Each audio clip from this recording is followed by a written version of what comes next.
பாஜக மாநில தலைவர் அண்ணாமலை ஒருமையில் விமர்சித்தது தொடர்பான செய்தியாளர்களின் கேள்விக்கு துணை முதலமைச்சர் உதயநிதி ஸ்டாலின் பதிலளித்துள்ளார்.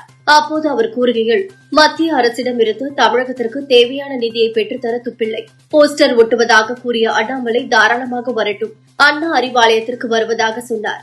தைரியம் இருந்தால் அண்ணாமலையை அண்ணா சாலைக்கு வர சொல்லுங்கள் என்றார். சேலத்தில் பாஜக மாநகர மாவட்ட செயலாளர் செந்தில் இல்ல திருமண விழாவில் தமிழக பாஜக தலைவர் அண்ணாமலை பங்கேற்றார்.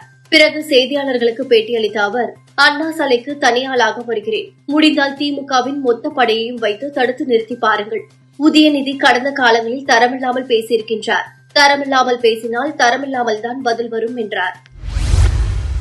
டெல்லி சட்டமன்ற தேர்தலில் பாஜக 48 இடங்களை கைப்பற்றி சுமார் 27 வருடங்களுக்கு பிறகு ஆட்சியை கைப்பற்றியது. நேற்று நடைபெற்ற டெல்லி பாஜக சட்டமன்ற உறுப்பினர்கள் கூட்டத்தில் ரேகா குப்தா முதல்வராக தேர்வு செய்யப்பட்டார். அதன்படி இன்று நடைபெற்ற பதவியேற்பு விழாவில் ரேகா குப்தா டெல்லி முதல்வராக பதவியேற்றார். இவருக்கு ஆளுநர் சக்சேனா பதவி பிரமாணம் செய்து வைத்தார். டெல்லி மாநில முதல்வராக ரேகா குப்தா இன்று பதவியேற்றுக் கொண்டார். இவருடன் 6 பேர் அமைச்சர்களாக பதவியேற்றனர்.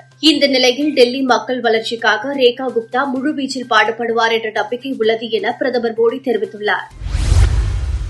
4 இஸ்ரேலிய பணைய கைதிகளின் உடல்களை இஸ்ரேல் ராணுவத்திடம் அமாஸ் போராளிகள் ஒப்படைத்தனர். இவை 2023 அக்டோபர் 7 தாக்குதலின்போது கடத்தப்பட்ட ஷிரி பிபாஸ் என்ற பெண் மற்றும் அவரது 2 குழந்தைகள் மற்றும் 83 வயதான ஒடெட் லிப்ஷிட்ஸ் ஆகியோரின் உடல்கள் என நம்பப்படுகிறது. இந்தியாவில் 13 வகையான பணிகளுக்கு ஆட்களை தேர்வு செய்வதற்கான அறிவிப்பை டெஸ்லா நிறுவனம் லிங்க்டின் தளத்தில் வெளியிட்டுள்ளது. அதில் 5 வகையான பணிகளுக்கு தேர்வு செய்யப்படுபவர்கள் டெல்லி மற்றும் மும்பையில் பணியாற்ற வேண்டும் என அந்த விளம்பரத்தில் கூறப்பட்டுள்ளது. இதன் மூலம் டெஸ்லா நிறுவனம் விரைவில் இந்தியாவில் வர்த்தகத்தை தொடங்கும் என்று எதிர்பார்க்கப்படுகிறது. சாம்பியன்ஸ் டிராபி 2025 கிரிக்கெட் தொடர் நேற்று தொடங்கியது. இந்த நிலையில் இன்று நடைபெறும் போட்டியில் வங்காளதேசம் மற்றும் இந்திய அணிகள் பல பரீட்சை நடத்துகின்றன.